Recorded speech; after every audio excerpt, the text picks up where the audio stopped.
every time I leave a session, we leave with like a finished product. Like it sounds like it could be on the radio, like tomorrow. And I feel like that's because I work in pop music. I think it's probably different for other genres, but typically you'll leave with like a very like basic production, like, and a really amazing sounding vocal. Like full everything, harmonies, stacks. It just helps sell the song if it sounds finished. I've never been in a situation where I just play a song in a room for an A&R, pretty much because I just don't think most of them have the attention span for it. And also there's a lot more at risk if you don't perform it well. Like you could really just kill a song, like in a moment. But like, yeah, I would say if the financing thing is interesting.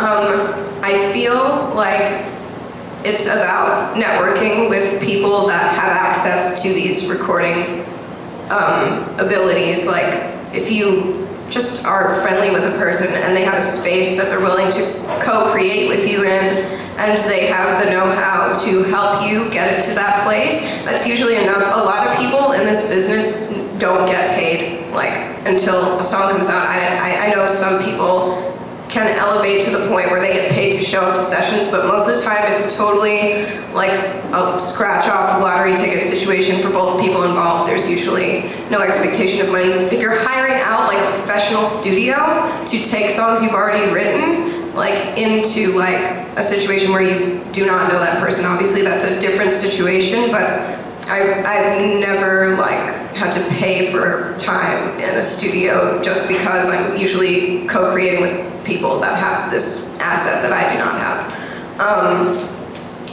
That being said, it is good to know how to record your own demos at home. I have like a personal little setup. I don't use it as often as I should, but if I'm really in a pinch, like I would say it's good advice for anyone that owns like a laptop to just get like an Apogee Duet or something, some sort of like little interface that they can just process a really clean vocal. For me, like, you can get an amazing sounding mic for $300.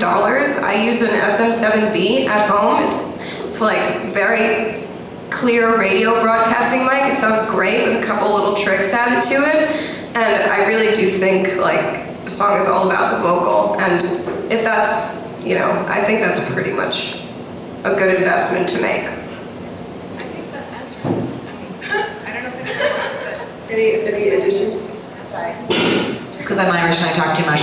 For anyone in here that's starting out, pick your 5 best songs, save up money, and hire a studio. Pick your 4 or 5 best songs, hire a studio. I mean, you can get a studio for a day in LA for $400 with an engineer for a few hours, have them ready to go. If you need a musician, hire a musician. You can get someone for $150 for 2 hours, give them the song before. Go in and record them with an engineer. It honestly doesn't cost that much to get a demo sounding. I totally agree with you that where we're at in pop music, yeah, we need to have a finished product to go to A&Rs. But for anybody that's starting out, I've been sent voice notes of songs and I know it's a great song. Great songs carry through. I've had times where I've written a song and we voice noted it and I knew it was, I'm like, this is a sick song. And then it gets produced and then it sounds great, but the A&R already knew even to get it past the voice note stage, the A&R needs to like it. So if the song is great, I don't really care about the quality as so far as depending on what level you're at as a songwriter. Well, actually no, because I have big songwriters send me voice notes and I'm like, that's sick. I know that it's sick. But if you're starting out, like I said, just save up the money. I don't think $500 is that much, or $600 for a few hours in the studio. Even if you just get 2 songs done and then 2 months later you save up another $500 and you get the rest of the songs done, and have the work represented the way that you want it to be represented. And with regard to, you asked something about credits and like, points. It was mostly like if you didn't have the resources or the ability to save up money.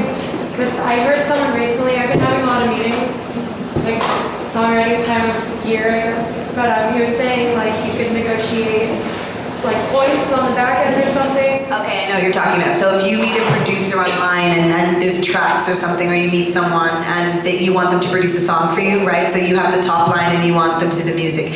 If you don't have money to pay them as a producer, which like you were saying, no one gets paid in our scenario until the song was cut.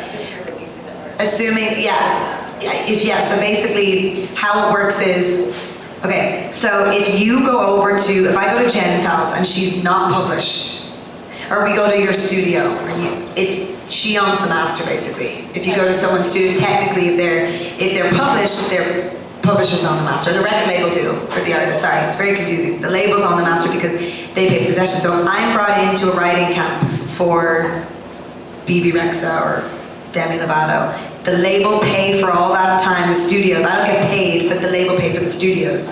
Therefore, they own the masters, and I get a writing percentage of that, right? So that's how that works. So if you are meeting someone online and they have a studio and they're like, and you're like, can you produce this up for me? And you send them a voice note of it, and they produce up a track. Depending on, you can strike up a deal with them of like, okay, if you produce this for me, you'll get this many points and you'll get this much percentage of the song. Say he didn't write the song, you might say, I'll give you 20% because you're producing it for me on spec, it's called. Which happens all the time, more and more and more. There's not a lot of money being exchanged up front, other than, like I said, labels paying for studios, and then when they want to cut the song, then they pay the producer and whatever. But for starting out, I feel like you just need to find those people and strike deals with them. Say, hey, I'll write on that track for you, and if you record this one for me, and so you can bargain. Points are you're only able to give points if you control the master recording, which is the one that gets released to Spotify. So like, let's say you're like, I wrote a song, I can't produce it, I don't make it sound good, but I think it's great, I need somebody to do it for me, and you're going to release it as the artist, then you can negotiate the points. But if you're like, hey, I want to demo this up because I need to show it to some A&Rs and I think I could get some more sessions from it, and you negotiate points with it, that's cool, but like, who owns the master? Who's releasing it? And that deal that you just did with that dude who produced the record, or chick, see? Problem. You don't have the right to negotiate that, because ultimately, let's say Atlantic Records decides that they actually want the song, and then they're gonna buy that song from whoever produces it, and they'll pay them a fee in exchange to own that recording. Which is why the master ownership is significant today in streaming, because of the way that the revenue is distributed off of Spotify and all those other platforms, because the majority of income is derived from the master income. Songwriters, which is obviously a whole other conversation, and I don't even really want to get into because it boils my blood, but also, by the way, this is Get into it. They need to know the figures. And it's really bad. It's really, really, really bad.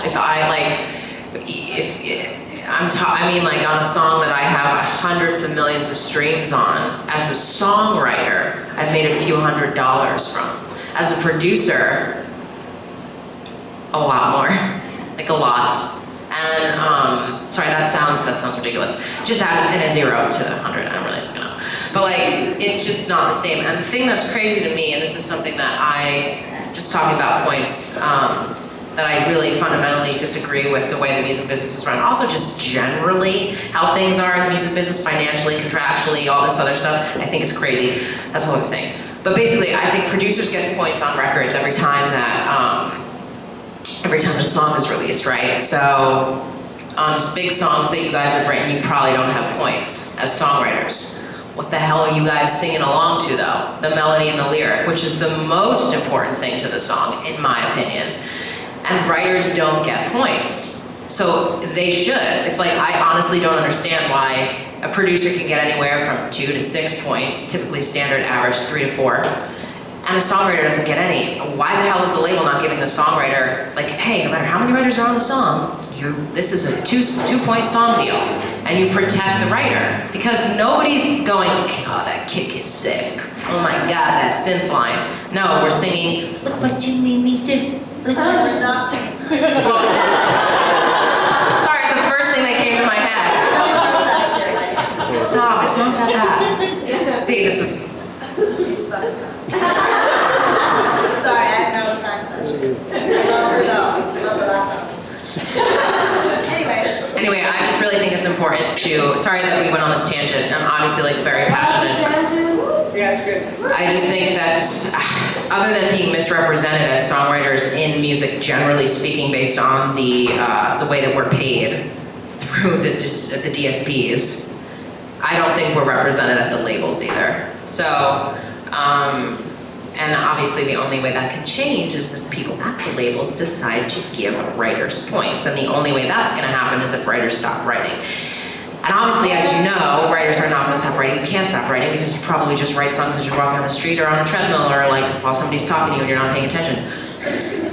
But it needs to come, I don't know, I feel like with change, you have to be the change. So like for me, on songs I produce, but this is the thing, this is why it's weird for me, because typically on songs that I produce, I end up producing artists. I don't really do a lot of pitch sessions, so I'm not cutting songwriters in, if I'm producing it because I'm writing with the artist who already has their deal with the label and they're getting a percentage. Sorry, this is probably a lot of things. Anyway, what I'm basically saying is, on songs that I write for pitch, if I produce them, which I generally don't, but if I did, I would 100% say you need to compensate them, or I would take a fucking point away and give it to the writer, because it's not fair. It's just not fair. And as somebody who only used to write songs, like, to be completely honest, this is gonna sound so bad because this completely contradicts what everybody said, but I was tired of not getting paid.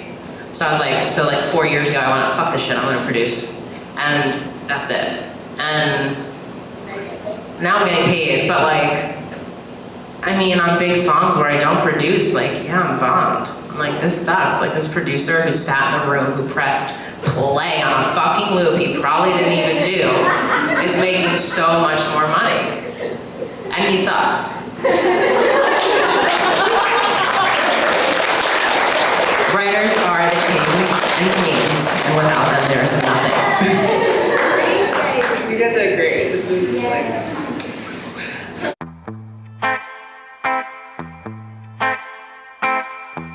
Okay, so they're just percentages of earnings. The actual technicality of like, I'm pretty sure, and I might be wrong with this because normally my lawyer handles all of the stuff, so I can't be technical with like the amounts, but basically it's a percentage of earnings of the master recording, yeah.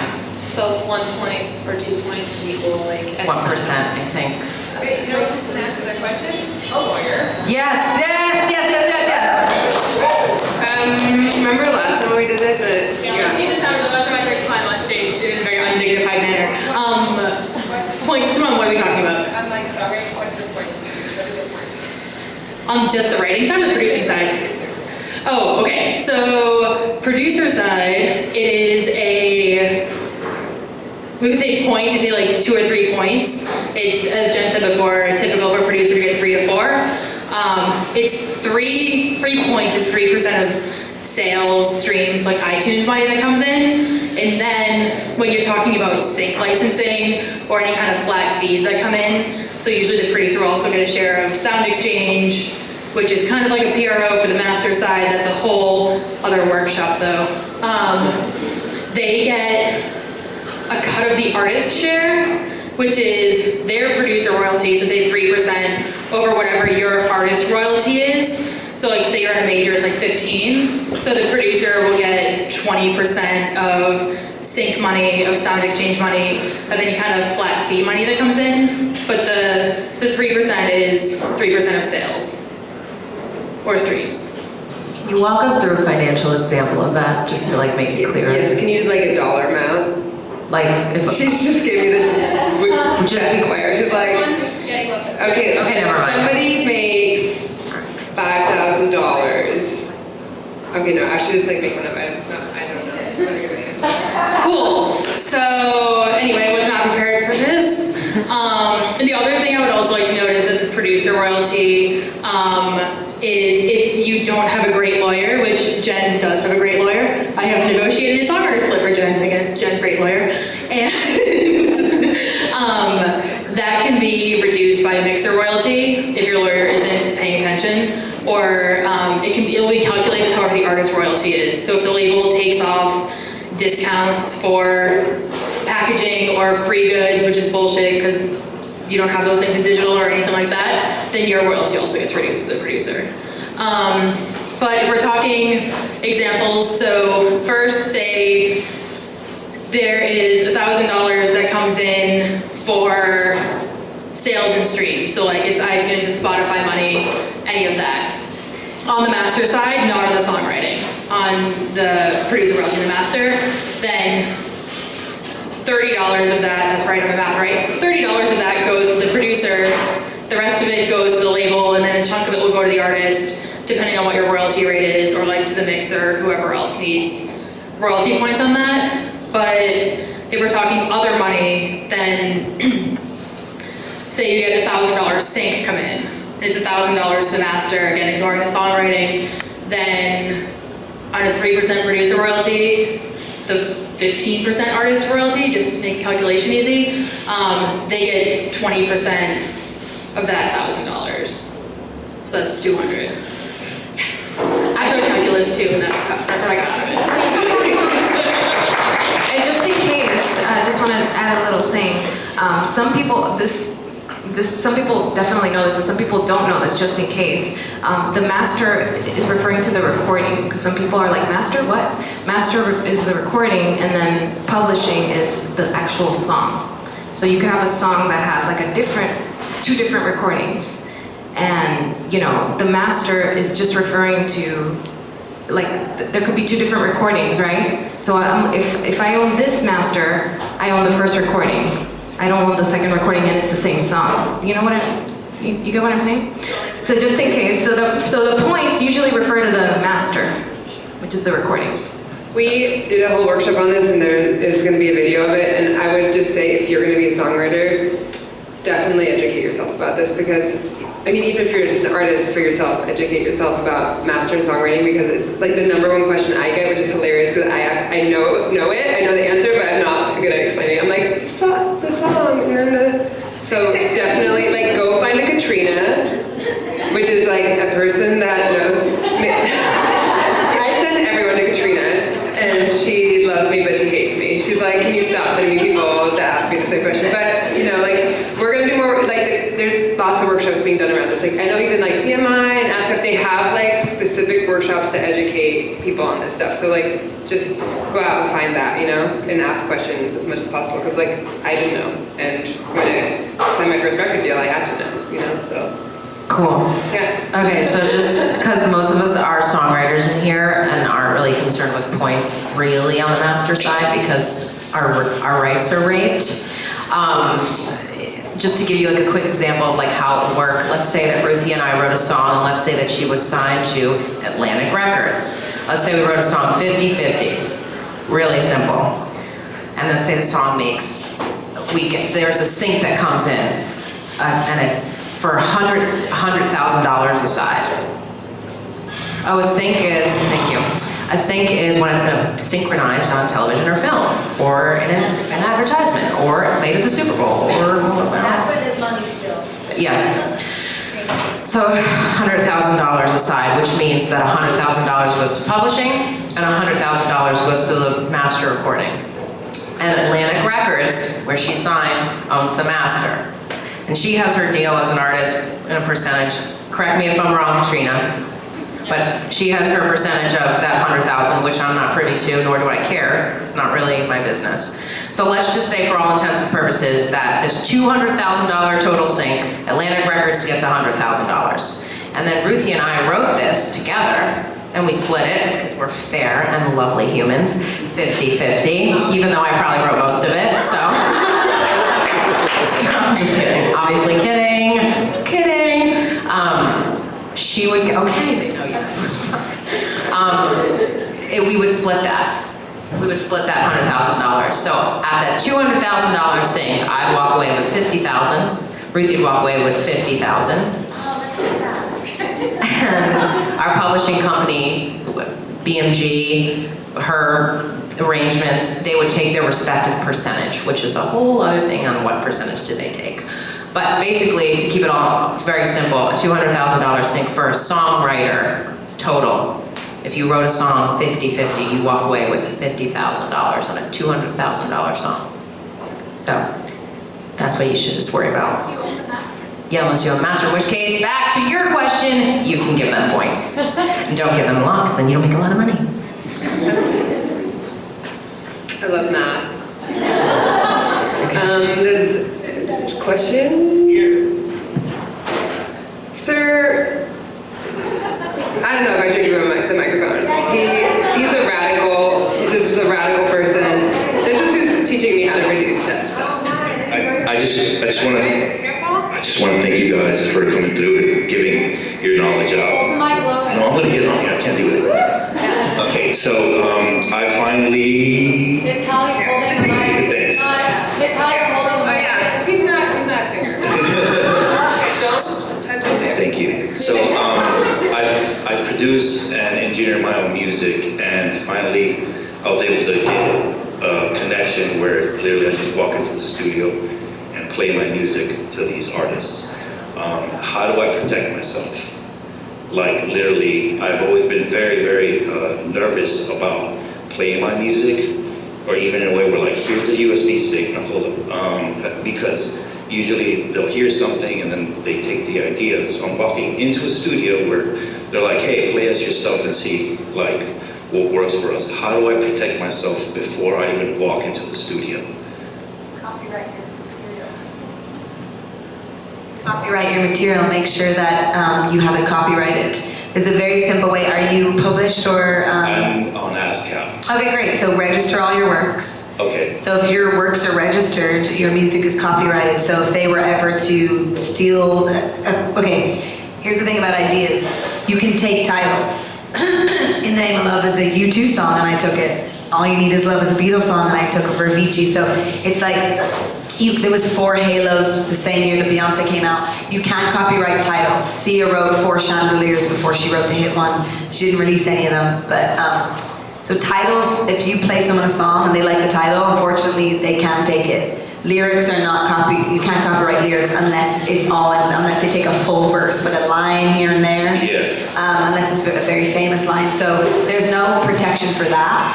You just have to hope that you did the best with the title that you can do. But so you can't protect it, but you register your works. And if you're not signed to a PRO or anything, my dad, when I was younger, he like went on some website, and if you register mail, so if you put it on a CD, even if it's a voice note, and you register mail it to yourself, it's a way of proving that, and you have a receipt to show the date of it, then that's the same thing. You're copyrighting your material. Emails, anything that has dates on it is liable in court.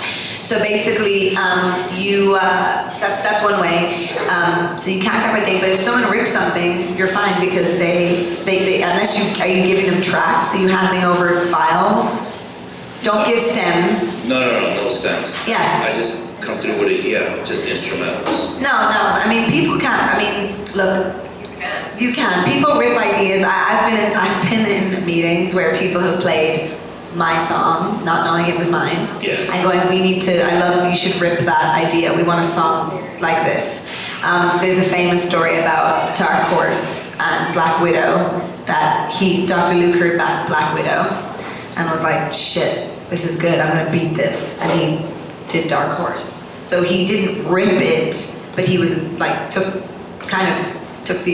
copied the format of it being hip hop and Katy Perry and whatever, and he beat it. So really, you just have to write the best song.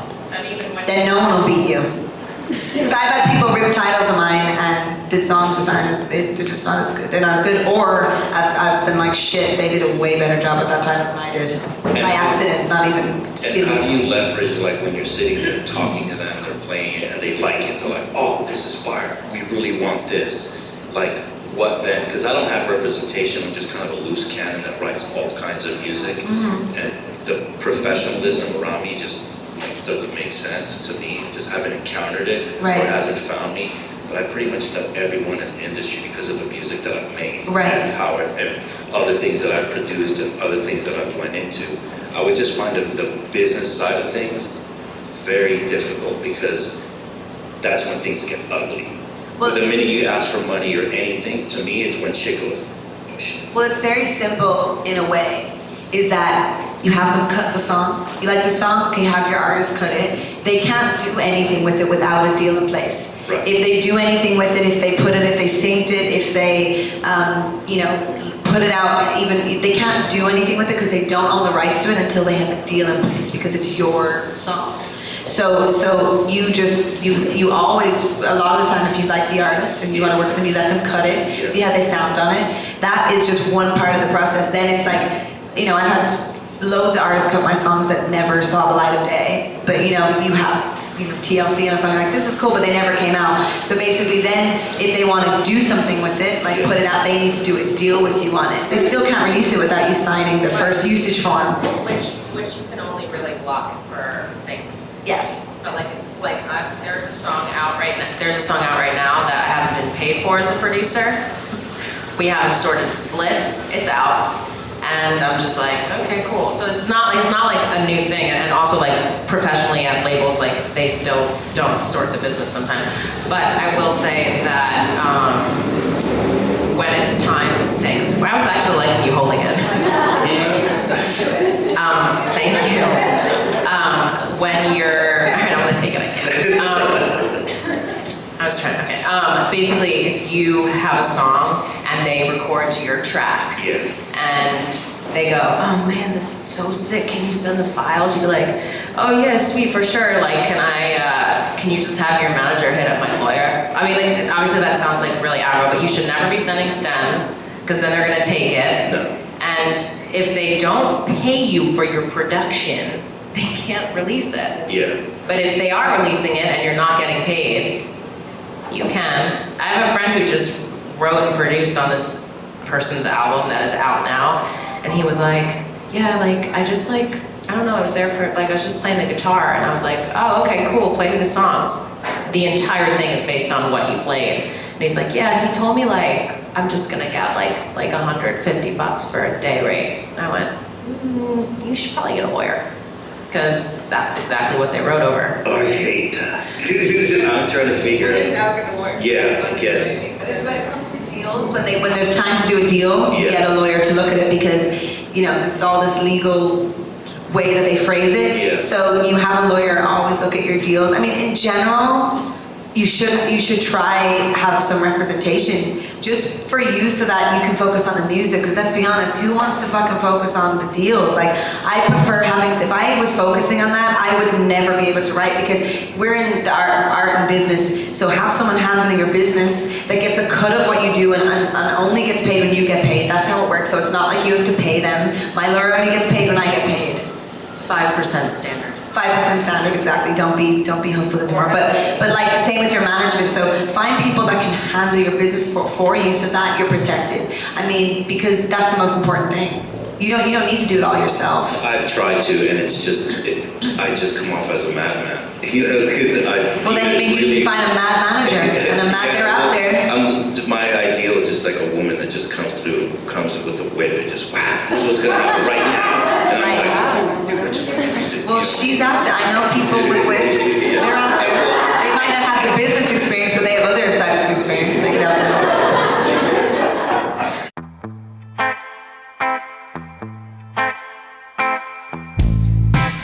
Absolutely not. Couldn't be more against that. I'll tell you why. Oh, she asked if, right when you walk into a studio, if you should, like, basically bring out the split sheet and be like, okay, well, you're gonna, you know, right. No, it kills the vibe. It's not about the business, it's about the art, and the business comes after. And that way you do run the risk of some motherfuckers trying to whatever, but that's when you have your people come in, because like I said, nothing can happen until those splits are, I mean, the song can come out and the splits can be, there's a, what's it called, contention with splits, when there's arguments about splits, but nobody makes any money when that happens.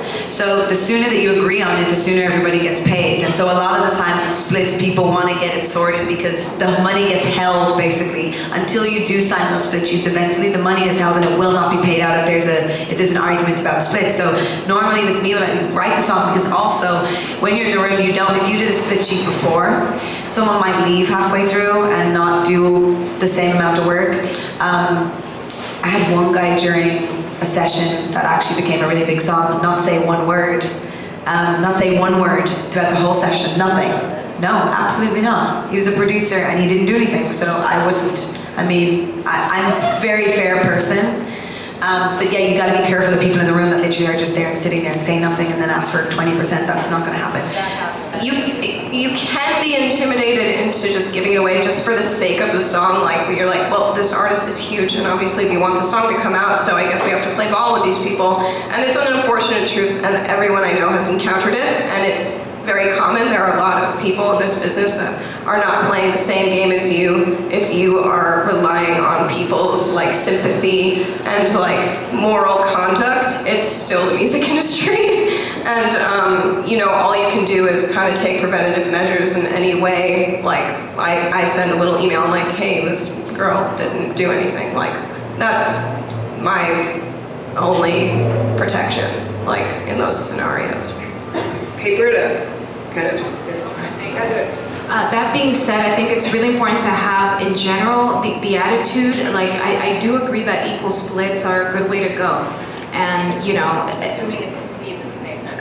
yeah, if you're all in the room, and you know, some people did more than others, but I think that the energy, just being all there together, talking, like it results in the song. So you don't want to be the person that's like, well, I did this much more, and I just, you know, you don't want to do that. But it's about balance. It's about trying to be fair, but being wary when people are trying to screw you over, kind of thing. Yeah. Can I just explain as well? So the reason as well why I do equal splits is because I did this experiment with my friends, big songwriters. They had an audio note of how a song was written. They had like an hour-long audio note. And I know the three of them very well. And it was a big song, and I said, okay, I'm gonna guess for $1,000 who came up with what? Who came up with the title was one of the questions of like, okay, who do you think we're gonna listen to this voice note? And then it was like, who came up with the title, who came up with, there was like a hook, like a dun dun dun dun dun, there was like a hook line that was on guitar, and then the chorus melody. So title, hook, chorus melody. Each of them said, in my mind I had a feeling who did what, because I know them as writers so well. And one of them said, oh, I definitely did the title. The other guy was like, oh, I definitely came up with that dun dun. So they remembered it a certain way. We listened to the voice note, and they were totally all wrong. Because when you're in a session sometimes, and I know this has happened to all of us, what happened was a few minutes before the guitar player started playing, the writer started playing, dun, dun, dun, dun, dun, dun, the other writer had sang that out loud in the room and had gone, and so, but they kind of ignored him, like the voice note is going and they're going, okay, what about this, whatever. And then a few minutes later, the other writer started playing on the guitar and they're like, that's sick, what's that? They don't remember, and the guy didn't even remember that he had come up with that. And that's happened to me in sessions. I've come up with the melody, the artist goes, no, I don't really like that. 20 minutes later, the artist starts singing it, and I go, oh, that's really good. She's like, yeah, I really like that. I don't say, you know I came up with that, because there's no point. Let the artist feel like it was them, and they go, yeah, I came up with that. And then I'm like, dope. So a lot of the time, what you think you might have done might have been influenced by someone saying a word, and that's why, because a lot of the time in sessions, I'm quite inspired person, and if it comes from me, it normally comes quite quick. So sometimes that results in me writing a large chunk of it. But there's other times that I don't, but I'm just saying sometimes. But I never discount the fact that the person in the room that was there with me is the reason that I got to that point, because they said something or they veered my mind a certain way, even if they didn't. It's like a soccer player setting up the kick. They might not have kicked it into the goal, but the team helped set it up.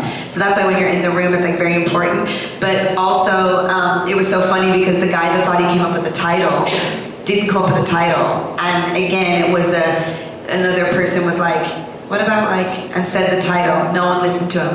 And then again, an hour later, I've got it. It's this.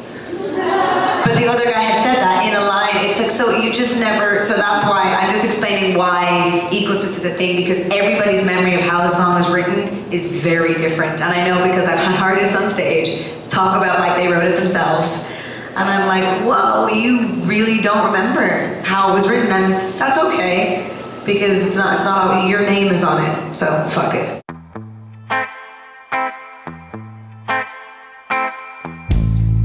I think they're all the same. And I really mean that. I don't think it matters. They're supposed to collect the money and they're supposed to pay you. And I'm not going to talk anymore about it because I really don't know. I will say, like, You're with though, you're with Be mine, be mine, be mine. I will say though, like, like having been with one and then just going back to another one, like the attention that you get from one versus the other sometimes different, and also like the size sometimes does matter in life, you know, and like having some, I like the movie that I said, I was like, God, why do I do this to myself? But I will say, like, you know, when you have someone like BMI who is BMI who's just like this giant, you know, like there's things that they can do that like maybe a smaller one can't do, and they maybe have more people that they can give more attention that like a smaller one can't, you know, and it just like depends also probably on who you are. But for personally, I found like I've gotten more attention from something that's a little more structured and bigger, essentially. Oh, God. Where were you at? Well, I was with CSAC, and now I'm back with BMI after having gone to CSAC from BMI, because I was like, oh, it's smaller, and they'll pay more attention to me, and they'll be more supportive, but it wasn't. So, yeah. I'm with BMI, and yeah. I'm with BMI also. I mean, I'm very happy with BMI because BMI has connected me a lot. Actually, they recommended me a lot, and they've called me for songwriting camps, and a lot of the contacts I made in LA are because of BMI. Yeah. Thank you. It is all about like the relationship, though. Like I've known a woman at BMI since I was 16 years old. She was like the first person I went up to when I was like 14. I was like, I write songs. And she was like, she gave me her card and was like, you should call me like when you have a couple songs together. And I was like, okay. And then I really did. And she like pretty much set me on the path for like my life in a way. So that's cool. And I have like a loyalty to them for that reason, you know. I'm with BMI. I was with ASCAP for like 8 years. I just moved to BMI. Oh my God, I was with ASCAP for way longer. But I'm from Ireland, so IMRO are actually my main. I stayed with the Irish because it's important to keep with my people. But they do my rest of the world. But ASCAP, I'm gonna be honest, they weren't great to me actually. I'm just gonna be real. But I'm gonna end that with a good thing. ASCAP weren't great. I didn't have a relationship there with anyone really. They didn't really do anything for me. BMI have been amazing. I've only moved with them this year. But I will say this, every great story with a record label, there's a desirable story and there's an undesirable story. There are artists that are very happy there, and there, I same with publishers. I was with Sony, I didn't, you know, whatever, everyone has it. So for anyone picking a PRO, just go somewhere where you feel like they get your music and they're gonna help you. At the time, for me, I didn't need ASCAP. ASCAP were just, because a lot of these 8 PROs are just there to collect the money, and I had a publishing deal, so if you don't have a publishing deal, the PROs, like you said, can really help, but at the time I just really needed collection. BMI, I think, are more artist friendly, so if you're more of an artist, a lot of people say to go to BMI, but honestly, if you need the connections, go with someone who you think believes in your music more. But like I said, there's undesirable stories. I'm not mad at ASCAP, it just is what it is. You're gonna get more attention sometimes from places, you're not gonna get more priority. That's just the way that life is. So it's really managing your relationships. If you have a great relationship, you'll get more attention.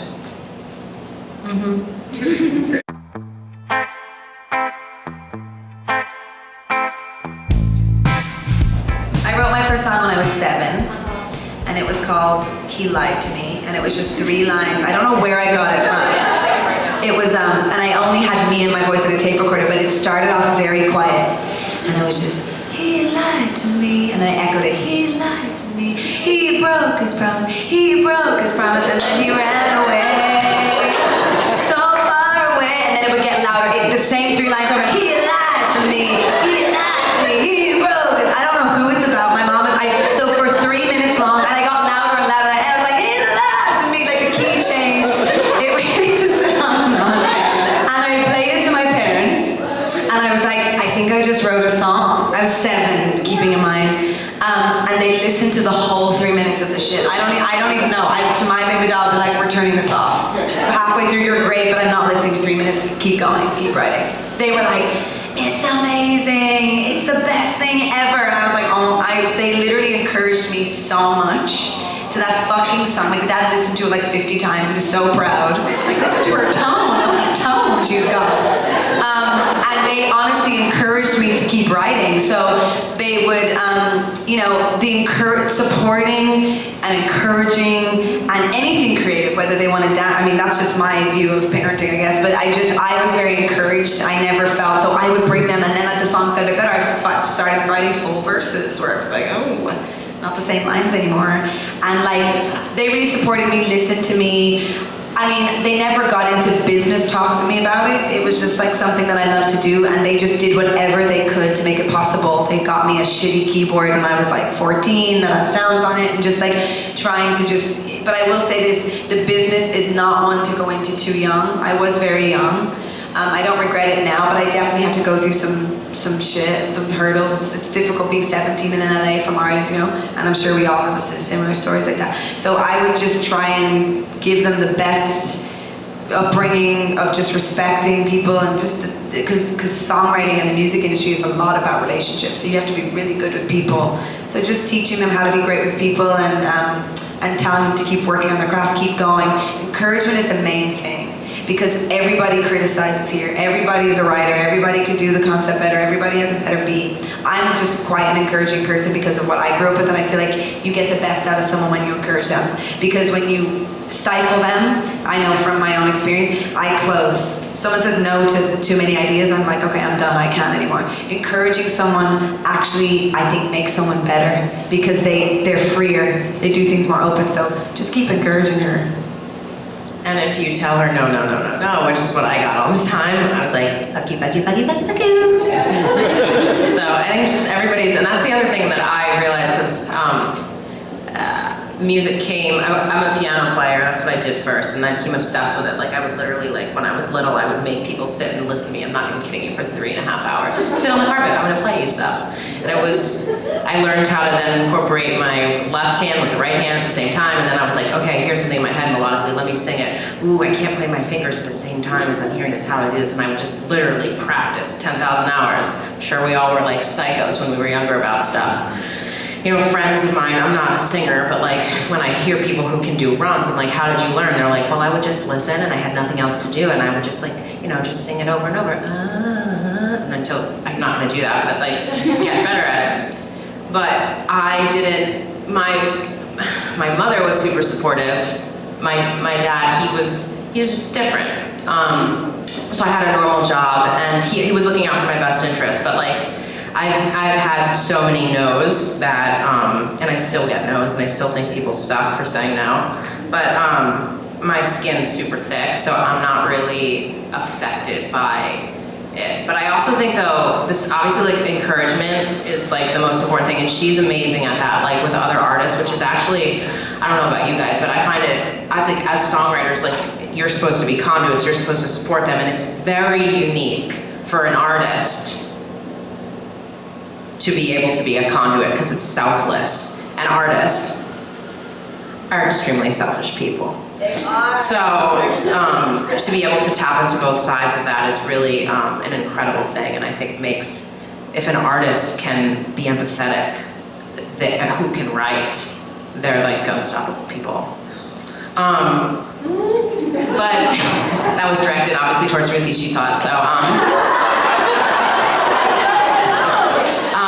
But I think encouragement is good, but some people's like, I am the type of person that was like, I don't know, you know your daughter better than we do, but maybe she responds well to negativity. I did.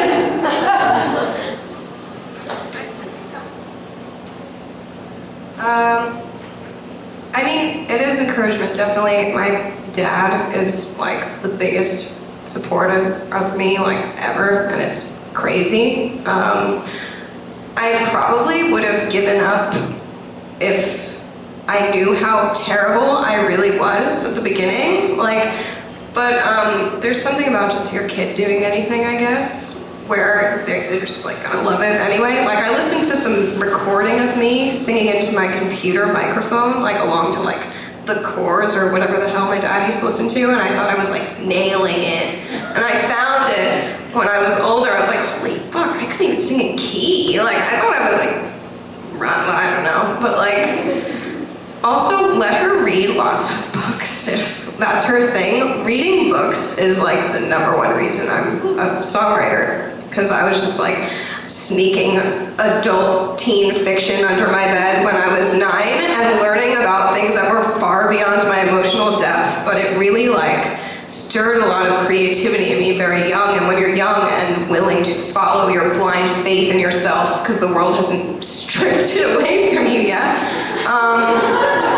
you're pretty unstoppable. Like I really feel like those two things, reading, writing, just doing anything creative, signing her up for whatever camp or class. I think also, since we've been talking about it, I would have wished I knew this, but I didn't realize it until my friend came over. We found like my old 4-track recorder in like a drawer, and she's like, "This is so cool, where'd you get this?" I was like, "Oh, my dad bought it for me when I was like, 13, and she was like, "Yo, that's so fucking cool that your dad bought you like a technical piece of equipment and wasn't like, you're a girl, you can't use this." He was just like, "Here you go, this looks fun." And I did make a lot of cool songs on it when I was younger, and I think encouraging that side now is like another thing that you should do. I think that's really cool. Check out Girls Rock Camp too. Like I feel like that's like a great place. I've volunteered there, and they're like so encouraging, and it's just like a great space for like girls to kind of like test it out. You can kind of do whatever you want to there. Like you'd be like, "I'm going to be the drummer." You let over drum. It's super encouraging and like really like just open and beautiful. Like I just like cry every time I'm there the entire time. So that's why I don't do it anymore, because I'm like, "I'm sorry, I just cry. It's so beautiful." Yeah, anyways, you guys, did you go? I just wanted to say one thing because she reminded me. When I started writing at 14, my family was also very supportive, and one thing that helped was my dad bought me a guitar. He just showed up one day, and it was like a classical, like nylon string guitar, but it really helped. Like I got more encouraged. I had something to mess around with, and he also had a keyboard lying around, and he sat with me and he showed me how to make chords. So like all of that really kind of pushed me to write. Like I had kind of come up with a few ideas, and then as soon as I showed them, then he kind of encouraged me by putting some instruments in front of me. So if you can give her some tools, some instruments, that would be really helpful. Yeah. Well, thank you guys so much for being part of this. Can we get a round of applause?